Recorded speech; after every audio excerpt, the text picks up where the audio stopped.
السلام عليكم ورحمة الله وبركاته. الحمد لله رب العالمين، والصلاة والسلام على خاتم النبيين وعلى آله الطيبين وأصحابه الطاهرين والمسلمين والمؤمنين كلهم أجمعين، أما بعد.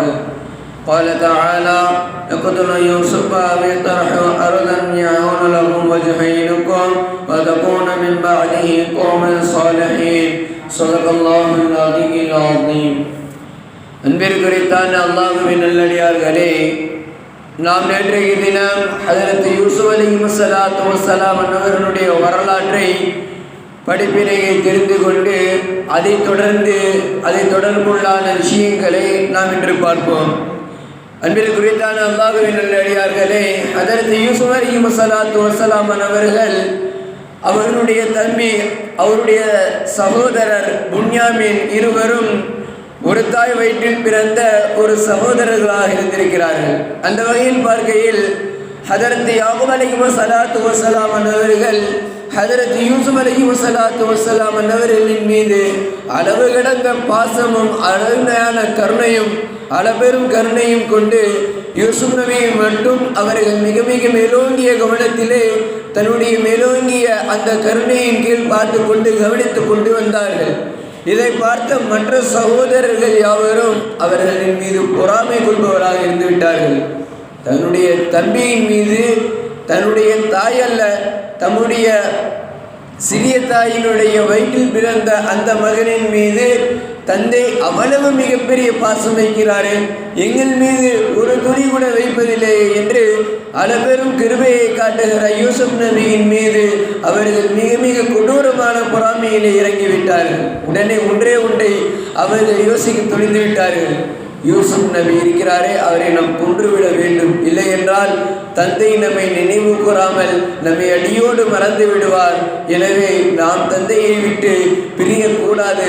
எனவே தம்முடைய தம்பியை, தம்முடைய சகோதரனை எப்படியாவது கொன்றுவிட வேண்டும் என்ற ஒரே ஒரு திட்டத்திலே அவர்கள் இருக்கின்றார்கள்.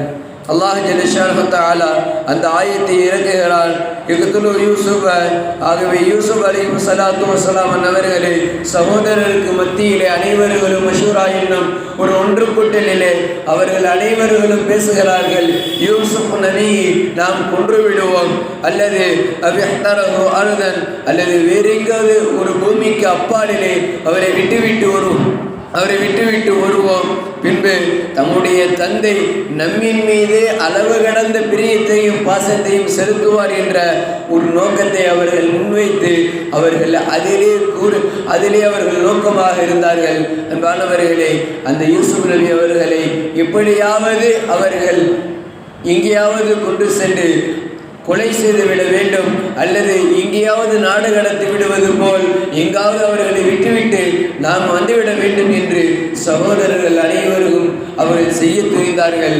ஆனால் யாக்கூப் அலைஹிஸ்ஸலாத்து வஸ்ஸலாம் அவர்கள் நபியாக இருந்தார்கள். அனைத்தையும் அல்லாஹ்வின் புறத்திலிருந்து தெரிந்து கொள்பவர்களாக இருந்தார்கள். ஆகவே இந்த ஒரு கஷ்டத்தையும் அல்லாஹ் தஆலா அவர்களை இழக்க விரும்பவில்லை. என்றாலும் யூசுப் அலைஹிஸ்ஸலாத்து வஸ்ஸலாம் அவர்களை என்றாவது ஒரு நாள் அவர்கள் ஏதாவது ஒரு இடத்திலே கொண்டு சென்று கொலை செய்ய வேண்டும், அல்லது நாடு கடத்தி விட வேண்டும் என்று ஒரே நோக்கத்தில் இருக்க, அந்த சமயத்திலே யாக்கூப் நபி அவர்கள் ஒரே ஒரு விஷயத்தை மாத்திரம் சொன்னார்கள், என்னுடைய மகனே யூசுப் நபி அவர்களே, நீங்கள் எங்கும் செல்ல வேண்டாம், உங்களுடைய தந்தை விட்டு நீங்கள் எங்கும் செல்ல வேண்டாம். அவ்வாறு நீங்கள் சென்றீர்கள் என்று சொன்னால் நீங்கள் அறியப்படாமல் போய்விடுங்கள் என்பதாக சொல்ல, பின்பு தங்களுடைய அனைத்து மகன்களும் வந்து தங்களுடைய தந்தையிடத்திலே கேட்டார்கள், ஓ தந்தையே, நான் எங்களுடைய தம்பியை அழைத்து கொண்டு எங்கேயாவது சென்று விளையாண்டு கொண்டு வருகிறேன் என்பதாக கேட்க, அதற்கு தந்தை அவர்கள் சொன்னார்கள், நான் அனுப்ப தயாராக இல்லை என்று. நாங்கள் அருகிலே இருக்கின்ற வீடுகளிலே நாங்கள் விளையாட செல்கிறோம் என்பதாக இப்படியே பல முறை முயற்சித்து கடைசியிலே ஒரு முறை ஹஜ்ரத் யாக்கூப் அலைஹிஸ்ஸலாத்து வஸ்ஸலாம் தந்தை யாக்கூப் அலைஹிஸ்ஸலாத்து வஸ்ஸலாம் தம்முடைய 10 தமக்கையர்களையும் நம்பி தன்னுடைய தங்கத்தை, தன்னுடைய யூசுப் நபியை எடுத்து கொடுத்தார்கள். அந்த யூசுப் நபி அவர்களை வெகு தூரத்திற்கு அழைத்து சென்றார்கள். வெகு தூரத்திற்கு அழைத்து சென்று விளையாடும் சாக்கிலே அவர்கள் ஒரு திட்டம் போட்டார்கள். அதையும் அல்லாஹ் ஜல்ல ஷானஹு தஆலா தன்னுடைய திருமறையிலே அழகான முறையிலே கொண்டு வருகின்றான். எல்லோரும் அவர்களை அழைத்து சென்று விளையாட்டிற்காக வேண்டி சென்றார்கள். இறுதியிலே அந்த சகோதரருக்கு ஒரு யோசனைப்பட்டது. என்னவென்று சொன்னால், அல்லாஹ் ஜல்ல ஷானஹு தஆலா அதையும் திருக்குர்ஆனிலே சொல்லி காட்டுகிறான். قال إن أكله الذئب ونحن له عصبة إن إذا لخاسرين. அதற்கு அவர்கள் என்ன தெரியுமா யோசித்தார்கள்? பலசாலிகளான நாங்கள் இருந்தும் அவர்களை ஓனாய் எப்படி தின்றுவிடும் என்பதாக சொன்னார்கள். இந்த யோசனை அவர்களுக்கு அங்கு தென்பட்டு உடனே ஒரு ஆட்டை பிடித்தார்கள்.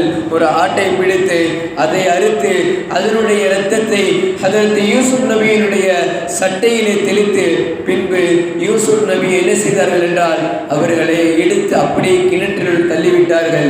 சட்டையை எடுத்து கொண்டு போய் ஹதரத் யாக்கூப் நபி இடத்தில் காமிக்க ஹதரத் யாக்கூப் நபி அவர்கள் அவ்வாறு நடந்திருக்க வாய்ப்பு அல்ல, நான் என்னுடைய மகனை அருகில் இருக்க நான் உணர்கிறேன் என்பதாக ஹதரத் யாக்கூப் அலைஹிஸ்ஸலாத்து வஸலாம் சொல்ல, அல்லை தந்தையே, நாங்கள் ஒரு புறம் விளையாடி கொண்டிருந்தோம், எங்களுடைய பொருட்களை பாதுகாக்க நாங்கள் யூசுப் நபியை அடைக்கலமாக ஆக்க தனியாக ஆக்கி வைத்திருந்தோம்.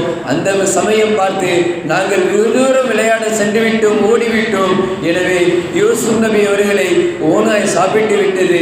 அதனுடைய அடையாள மத்தாட்சி இதோ இந்த சட்டையிலே, இந்த சட்டையும் இந்த சட்டையிலே இருக்கின்ற யூசுப் நபியினுடைய இரத்தமும் என்பதாக அப்பட்டமான பழியை சுமத்தி ஹதரத் யூசுப் நபி அவர்களை கிணற்றில் தள்ளினார்கள். அன்பானவர்களே, இந்த அளவிற்கு அந்த சகோதரர்கள் ஹதரத் யூசுப் நபியின் மீது மிக கொடூரமான பொறாமையும் தன் தந்தையின் மீது அளவற்ற பாசம் வைத்திருக்கிறார்கள். இதிலிருந்து நாம் பெறுகிற படிப்பில் என்னவென்று சொன்னால், தந்தையை மதிக்க வேண்டும், தந்தைக்கு பிரியம் காட்ட வேண்டும். அதே நேரத்தில் சகோதரர்கள் சகோதரிகள் யாரேனும் இருந்தார்கள் என்று சொன்னால் அவர்களுக்கும் நாம் அளவற்ற அன்பையும் பண்பையும் பாசத்தையும் நேசத்தையும் கண்டிப்பாக காட்ட வேண்டும். அவ்வாறு இல்லை என்று சொன்னால் ரப்புல் ஆலமீன் நம் அனைவர்களின் மீதும் மதிப்பற்றவனாக, நம்மின் மீது பாசமற்றவனாக நேசமற்றவனாக ஆகிவிடுகின்றான். அன்பானவர்களே, இனிவரும் காலங்களிலே தந்தையும் மதிக்க வேண்டும், தமக்கு இருக்கக்கூடிய சகோதர சகோதரிகளையும் மதிக்க வேண்டும் என்று முழுமையான படிப்பினை ஹதரத் யூசுப் நபியினுடைய வரலாற்றையும் அவருடைய சகோதரர்களுடைய வாழ்க்கை வரலாற்றையும் நாம் எல்லாம் கற்றுக்கொண்டோம். இனிவரும் காலங்களில் ஹதரத் யூசுப் நபியினுடைய இதர வரலாறுகளை கற்பிப்போம், படிப்பினை கொள்வோம் என்று சொன்னவனாக எனதுரை நிறைவு செய்கின்றேன். அல்ஹம்துலில்லாஹி ரப்பில் ஆலமீன். அஸ்ஸலாமு அலைக்கும் வரஹ்மத்துல்லாஹி வபரகாத்துஹு.